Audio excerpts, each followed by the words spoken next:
Hi అండి.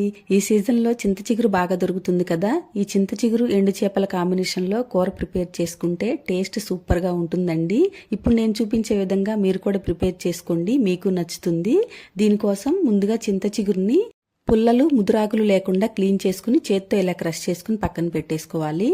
ఎండు చేప ముక్కల్ని కొద్దిసేపు హాట్ వాటర్లో వేసుకుని నానబెట్టుకుని నీట్గా క్లీన్ చేసుకుని 2 టేబుల్ స్పూన్ల ఆయిల్ వేసుకుని దానిలో ముందుగా ఫ్రై చేసుకోవాలి. నీచు వాసన ఏం రాకుండా ఉంటుంది. కూరలో ఉడికిన తర్వాత కూడా ముక్క సపరేట్ అవ్వకుండా ఉంటుందన్నమాట. వాటిని తీసుకుని పక్కన పెట్టేసుకుని 2 పెద్ద సైజు ఉల్లిపాయ ముక్కల్ని కట్ చేసుకుని సాల్ట్ వేసుకుని ఫ్రై చేసుకోవాలి.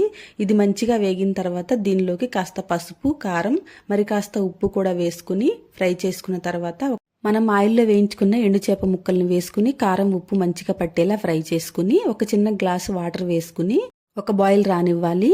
వాటర్ బాయిల్ అవుతున్నప్పుడే మనం క్రష్ చేసి పెట్టేసుకున్న ఈ చింత చిగురుని యాడ్ చేసుకోవాలి. ఈ చింత చిగురు యాడ్ చేసుకున్న తర్వాత మూత స్లాంట్గా పెట్టుకుని ఆయిల్ సపరేట్ అయ్యే వరకు కుక్ చేసుకోవాలి.